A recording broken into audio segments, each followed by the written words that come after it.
Date में यहाँ पे आया, क्योंकि लखनऊ में मुझे सशस्त्र सेनाओं के कार्यक्रम में पहले भाग लेना पड़ा और फिर इसके उपरांत भारतीय जनता पार्टी के राष्ट्रीय सदस्यता अभियान के कार्यक्रम में भी मुझे जाने का अवसर प्राप्त हुआ।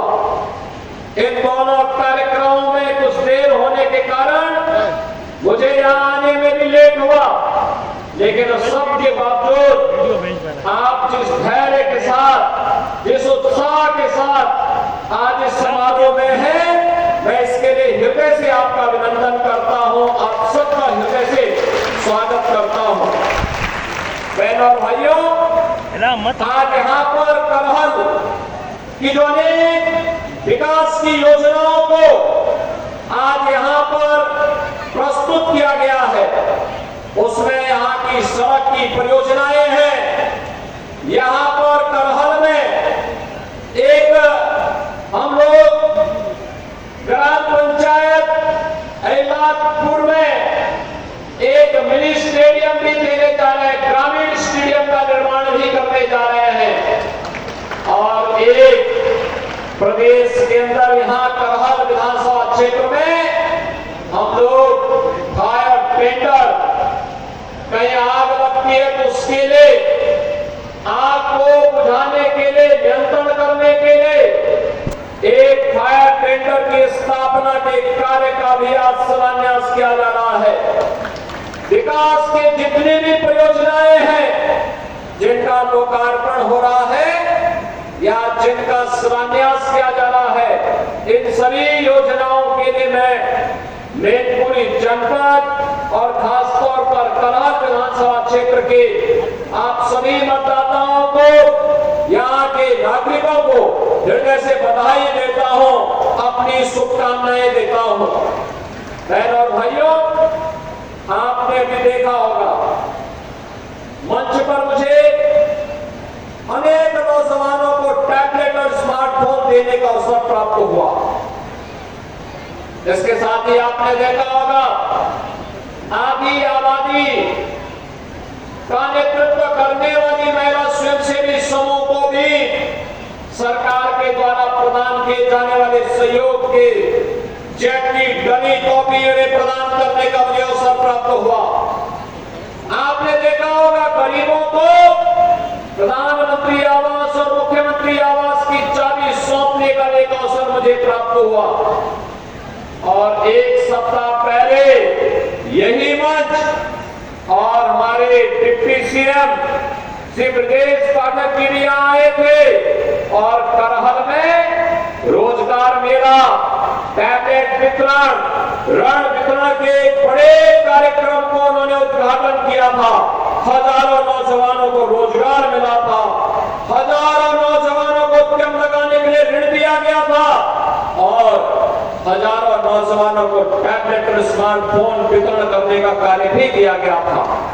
मैं पूछना चाहता हूं बहनों और भाइयों, मैनपुरी जो कभी वीवीआईपी जनपद माना जाता था, लेकिन विकास के कार्य में क्यों पिछड़ गया? मैनपुरी तो हमारे ऋषियों की धरती रही है, मयंक ऋषि से जुड़ी हुई धरती रही है, मार्कंडेय ऋषि से जुड़ी हुई धरती रही है, यह धरती च्यवन ऋषि के साथ जुड़ी रही है, इसका संबंध रहा है।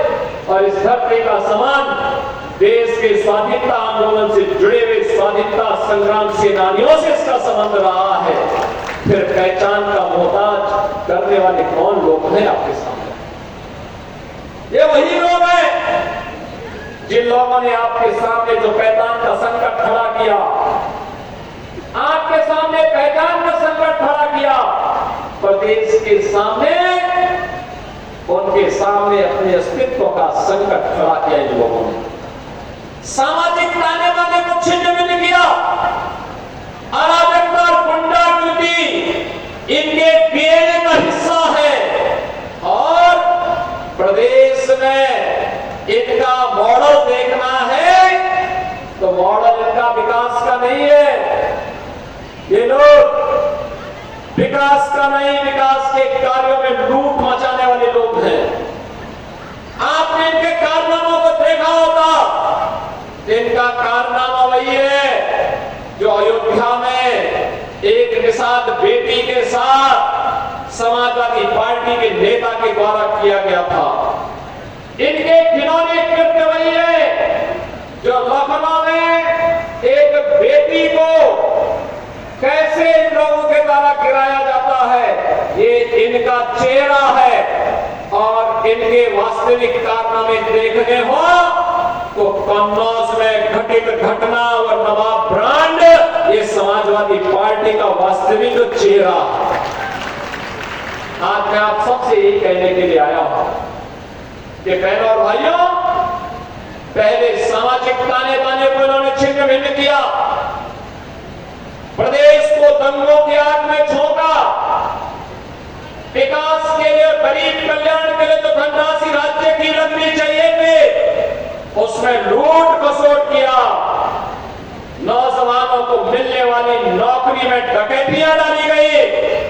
आज आप देख रहे होंगे कि कल हम लोग 1000 नौजवानों को सरकारी नियुक्ति पत्र देने जा रहे हैं। अभी हाल ही में आपने देखा होगा 60,200 से अधिक नौजवानों को उत्तर प्रदेश पुलिस बल में नियुक्ति के लिए हम लोगों ने परीक्षा सफलतापूर्वक संपन्न की। मैं कहता हूं ये देश ही नहीं, दुनिया की किसी भी सिविल पुलिस की सबसे बड़ी भर्ती थी, सबसे बड़ी भर्ती। और कहीं कोई शिकायत नहीं, कोई भेदभाव नहीं, कोई भ्रष्टाचार नहीं। क्या यही काम 2017 के पहले भी होता था क्या? 2017 के पहले हर नौकरी बिकती थी, उसकी नीलामी होती थी, वसूली में चाचा और भतीजा समान के भागीदार होते थे। और बाद में जब ज्यादा वसूली होती थी तो चाचा को धकेल दिया जाता था, भतीजा अकेले ही बैग लेके भाग जाता था। यही दृश्य पूरे प्रदेश का हुआ करता था। विकास के नाम पर में यही लूट खसोट बची हुई थी, यही लूट पूरे प्रदेश में बची हुई थी। बहनों और भाइयों, इनको मैनपुरी की चिंता नहीं थी, इनको इटावा की चिंता नहीं थी, इनको स्वयं की चिंता थी। इनको प्रदेश की चिंता नहीं थी, क्योंकि इनको स्वयं की चिंता थी। और इसीलिए जब उनको लगा कि अब उत्तर प्रदेश सुरक्षित नहीं रहा, तो इन लोगों ने तो अपने लिए दुनिया के अलग अलग देशों में द्वीप खरीद लिए होंगे। लेकिन बहनों और भाइयों, हमें और आपको तो इसी प्रदेश में रहना है, हमें और आपको इसी प्रदेश में रहना है। चाचा की तो नियति ही है हमेशा धक्का खा करके वहीं पड़े रहना। लेकिन बहनों और भाइयों, उत्तर प्रदेश वासियों को धक्का खाने की आदत से अपने आप को उभारना पड़ेगा। सम्मान के साथ राष्ट्रवादी मिशन का सिपाही बनकर के आगे बढ़ने की हमें आदत डालनी पड़ेगी। और इसी